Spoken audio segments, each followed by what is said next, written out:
Hello and welcome to your Foundation Carbohydrate Counting education course. My name's Anuradha and I'm one of the diabetes specialist dietitians here at King's College Hospital. In today's session, we will be talking through how to effectively recognize and treat hypoglycemic episodes. I'll be talking you through the basic principles of carbohydrate counting and how you will be able to use this to effectively adjust your insulin dosages and manage your diabetes. I'll also be talking you through the effect of alcohol and the role that can play on your blood glucose levels. And I'll talk you through the further steps in terms of education following today's session. I'd like to start off by you taking a minute just to think about what you would like to get out of today's session. Are there any specific areas to do with your diabetes management which you feel you need further support in? So let's start with hypo treatment. Have you experienced a hypoglycemic episode before? Were you able to recognize the signs and symptoms of having a hypo? And how did you treat this? Or do you know how to treat a hypo episode if you've not experienced one before? Are you able to list a few food examples of those carbohydrates which might count as fast-acting ones or those which count as slower-acting ones? It's really important to be able to recognize the early signs and symptoms of a hypo. And these can vary between individuals. The common signs and symptoms can include sweating, dizziness, tiredness, feeling shaky, palpitations, irritability, or even feeling anxious. If left untreated, hypo symptoms can worsen and develop into confusion, blurred vision, or even collapse. You can also get a hypo whilst you're asleep too, so it's really important to recognize the symptoms. Hypos can come about because of several different reasons, and these can include missing meals, having too little carbohydrate through the day, if you're on any medications that increase your risk of developing hypos, such as insulins, glycosides, or glinides, and sometimes exercise or alcohol could also increase your risk of developing hypos. So it's important to know that if you are experiencing hypo-type symptoms, when to treat this and how to effectively treat this. A hypoglycemic episode is officially defined by you having a blood glucose level of less than 3.5. And this is with or without symptoms. In the first stages, it's important that you're providing yourself with a fast-acting source of carbohydrate that contains 15 to 20 grams.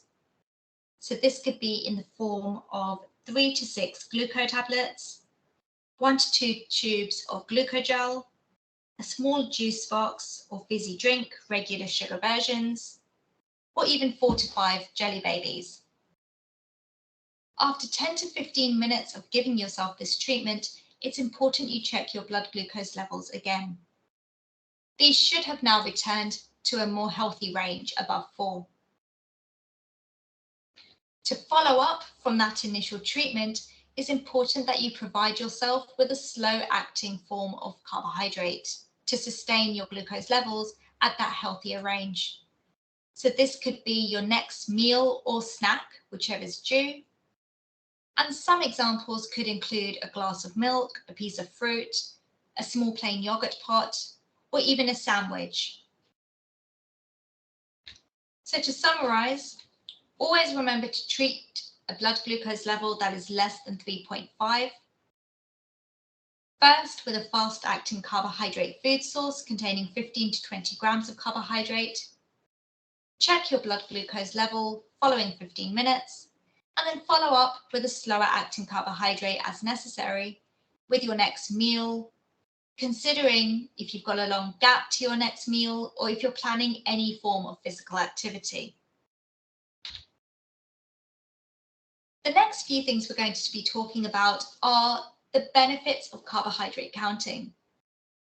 Now, carbohydrate counting can give you great flexibility in terms of your food and drink choices. It can allow you to achieve your management goals as well, so reaching your HbA1c goal and maintaining your blood glucose levels within a healthy range. It can also help you to stabilize your incidence of developing hypos and reducing your risk of developing these. And it can give you greater confidence in managing your diabetes overall. Better management with your diabetes can help to promote better long-term health and better overall quality of life. So how do we carbohydrate count? Well, the important thing first is to identify the carbohydrates which are on your plate. You will then be able to estimate your portion size, and there are several different resources which can help you to do this. You will then need to complete a short calculation that helps you to identify the value of all of your carbohydrates present within your meal. And this will help you to understand your individual blood glucose response to different foods, beverages, and see the impact of any alcohol, physical activity, or even your medications might be having on your blood glucose levels. Once you've identified how to carbohydrate count effectively, you'll be able to use this information to match your carbohydrates with your insulin dosages, and this further supports your diabetes management. Now, it's important that we understand the basic concept first. So when we take in carbohydrate foods, these are broken down into glucose, which will then circulate in your bloodstream. Different carbohydrate-containing foods will contain different amounts of carbohydrates within them. And therefore, when they are digested in the body, this will release differing amounts of glucose into your bloodstream. A balanced diet overall has 3 major macronutrients present within it. So these include your carbohydrates, which can be either starchy carbohydrates, such as your pastas, breads, high fiber cereals, brown rice, or potatoes. And then you've got your carbohydrates, which fall under the sugars category. So those will be your sweets, fruits, anything like chocolate or dairy items. You've got your protein-based foods, which are another important macronutrient. So these are anything such as meat, fish, eggs, soy, tofu, lentils, beans, or pulses. And you've got healthy fats, such as your unsaturated fats or your omega-3 fats. And these can be found in oily fish like salmon, trout, or mackerel, cooking oils such as olive oils, vegetable oils, spreads made from these oils, or any avocados or nuts and seeds. Now, in your opinion, do you think that all the carbohydrate-containing foods within your meals will need to be counted as part of your carbohydrate calculation? Or do you think there are some exceptions? The answer is that actually there are certain carbohydrate-containing foods that don't need to be factored in. For example, if you are having any protein-rich foods, if you're having vegetables which have a very low carbohydrate content, less than 10 grams, if you're having low carbohydrate containing fruit, such as grapefruit, rhubarb, lemons, or limes, if you're having any sugar-free spreads, seasonings, or essences, and nuts or legumes, all of these do not need to be factored in when you're thinking about doing that carbohydrate calculation. Of course, there are exceptions to this rule. So if you're having certain vegetables such as lentils or a chickpea curry, for example, in very large portions, then you might want to consider taking half of your usual quick-acting insulin dose to factor this in. Some meat products, such as sausages or any protein-based foods which are coated in breadcrumbs, will also contain a decent amount of carbohydrate within them, and therefore you might want to factor that into your calculation. And certain vegetables, which are very rich in carbohydrate, they will also need to be factored in. So your potatoes, yams, cassava or plantain would need to be counted. But other vegetables which have very low levels of carbohydrate in them don't need to be factored in. And how about snacks? Do you tend to snack between your meals? And do you think all snacks need to be included, or are there some which don't?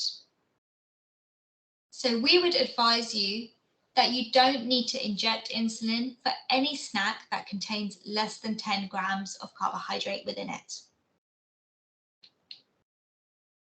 Now, to help you with your carbohydrate counting, there are several different tools you can use, and it all depends on which one you find is practically best for you given your lifestyle. So for some of you, weighing out your food might be quite beneficial, particularly in the initial stages. Reading food labels is something we would always encourage because that can get you familiar with the amount of carbohydrate and sugars which are present in the products that you're commonly purchasing. There are great books and apps available for your use as well. So the Carbs and Cals resource is one we would always direct you towards. You could do a basic internet search too. And you can look on restaurant websites to find a breakdown of the nutritional information in the meals that you might be opting for. If you're comfortable, you can always go for an estimation method too. So let's have a go. How would you calculate the carbohydrates present in this snack if you were given the information of the amount of carbohydrates available per 100 grams? So in this example, we've chosen to have a snack of strawberries. And upon weighing this, our serving size is a weight of 280 grams. Having read the food label, we can identify that per 100-gram portion of strawberries, we are able to get 5.8 grams of carbohydrate. Now, to do the carbohydrate calculation, the information we need to know is how much carbohydrate is present per 100 gram. We then need to divide this number by 100 to identify how much carbohydrate would be present per gram. And then we need to multiply this number by the weight of the portion size we are serving up for ourselves. So for this example, we know there are 5.8 grams of carbohydrate per 100-gram portion of the strawberries. We divide that by 100, and then we multiply this by our portion size, which is 280 grams. So doing this calculation, we can identify that in our particular portion size, there are 16 grams of carbohydrate. So let's have another go. Here, we're having a meal of scampi, chips, and peas. You've been provided with the weight of the foods individually. So for scampi, we've weighed out the food to be 70 grams. For the chips, we're serving up 120 grams. And for the peas, we're serving up a weight of 80 grams. Having read the food label, we've identified that for the scampi, there are 22 grams of carbohydrate per 100-gram portion. For the chips, there are 30 grams of carbohydrates per 100-gram portion. And for the peas, there are 10 grams of carbohydrates per 100-gram portion. How much carbohydrate do you think would be present in this meal? Have a go at doing this calculation.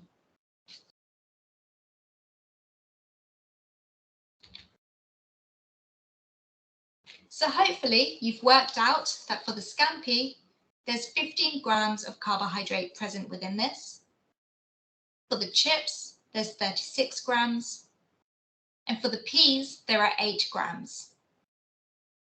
Now, considering what we were mentioning earlier with the vegetables that don't need to be counted, because the peas contain less than 10 grams of carbohydrate within them, we would not factor this in to our total carbohydrate amount for this meal. And therefore, the total amount of carbohydrate in this particular meal would be 51 grams. And for the purposes of convenience, you can round this down to 50 grams if it will help you to make your insulin adjustments.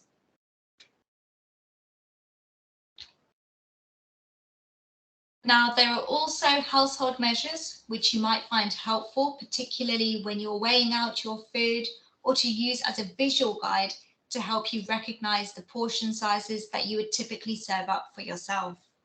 And this can be quite handy, particularly in the initial stages, once you get used to recognizing the serving size you normally have. Now, sometimes on a food label, you will always be given the information for the carbohydrate breakdown per 100 grams, but you might also receive information around particular serving sizes. So in this example, we've been given the carbohydrate amount in a serving size of 45 grams. So I would like you to have a go now at working out how much carbohydrate you would have in your individual serving size if that was 65 grams.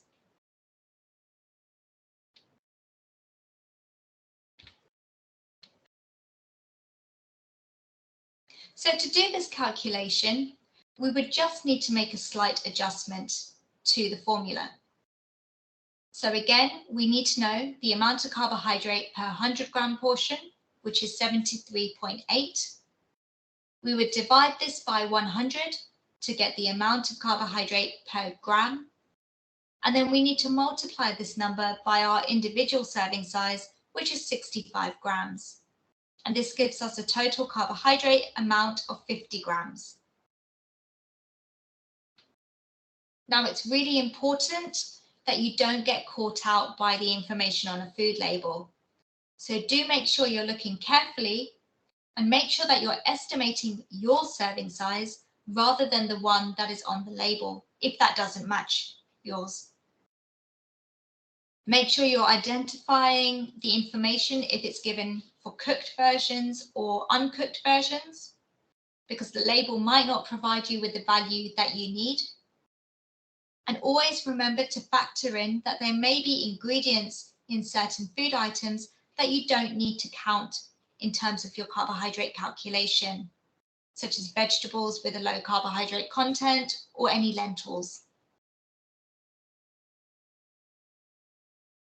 The next thing I'm going to talk you through is how to effectively use the Carbs and Cows book or app to be able to facilitate your carbohydrate counting efforts.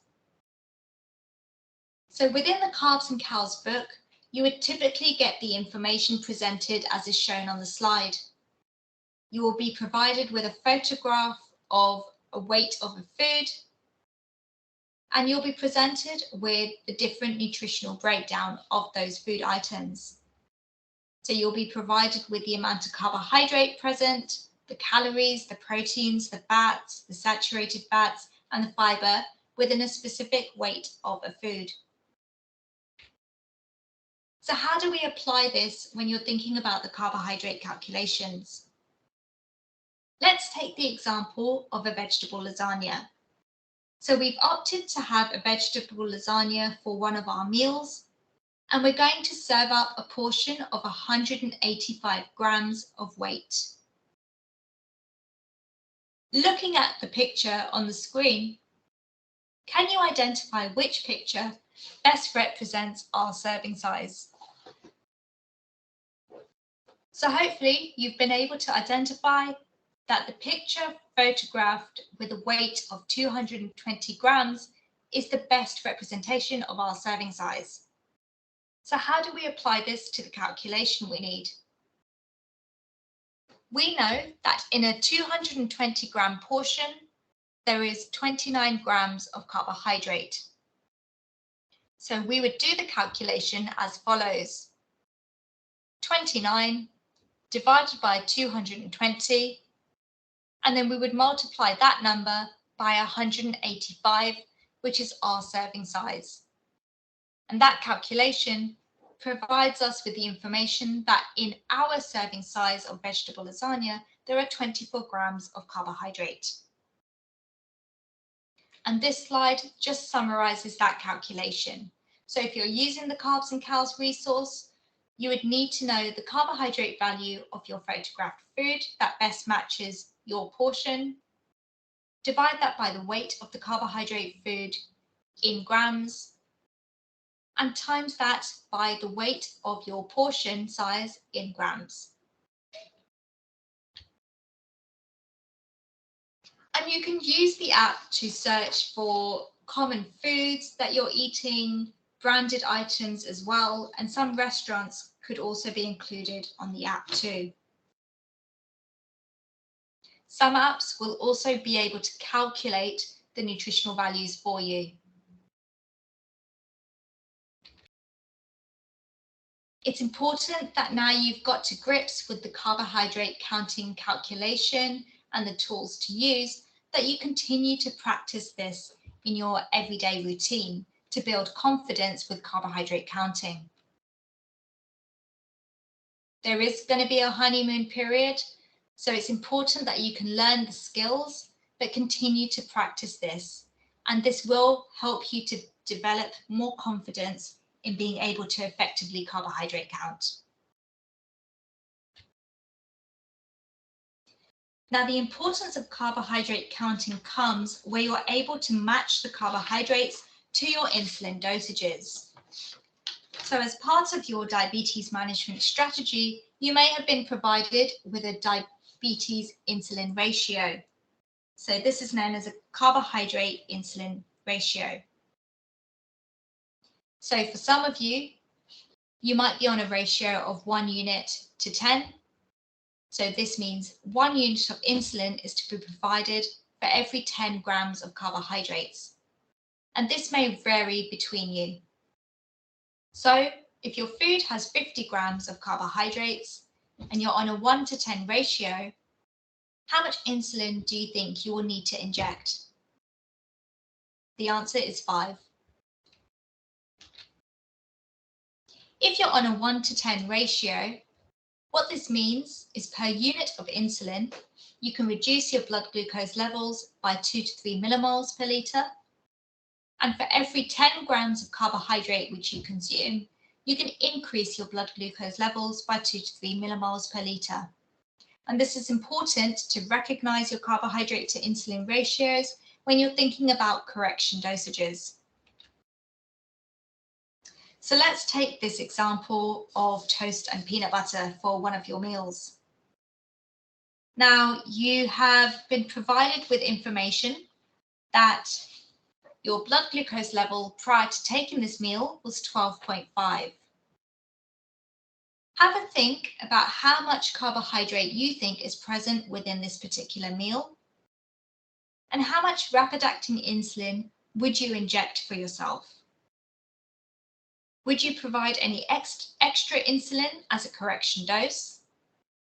And how much total amount of quick-acting insulin would you therefore give? And when would you normally inject your insulin?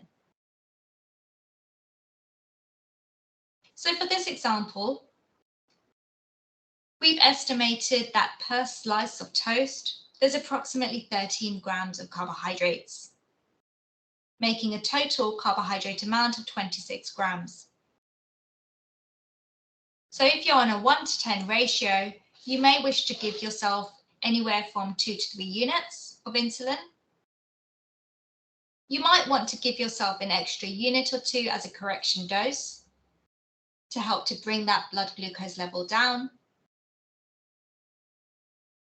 And in terms of when to inject your insulin, you are usually advised to inject this approximately 10 to 15 minutes prior to taking the meal. And this allows your insulin to have enough time to be able to effectively work within your body cells. But the amount of insulin you inject will vary depending upon your individual ratios. So if you're unsure, do always ask for support with your diabetes team.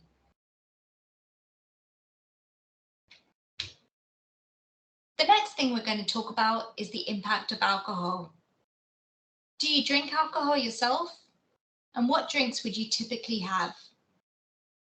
Do the drinks that you consume contain any carbohydrates? And how do you think alcohol might affect your diabetes?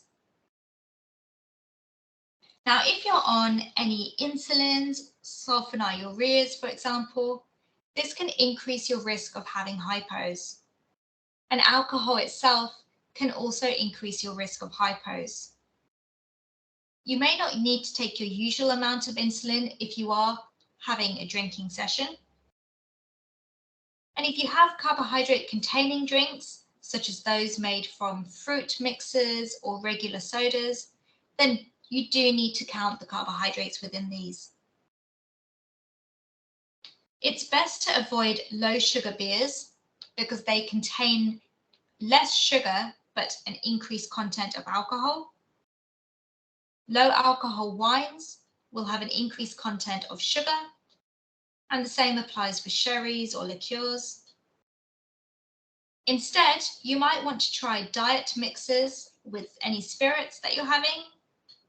And do be aware that spirits and dry wines will typically have a lower carbohydrate content compared to some other alcoholic beverages.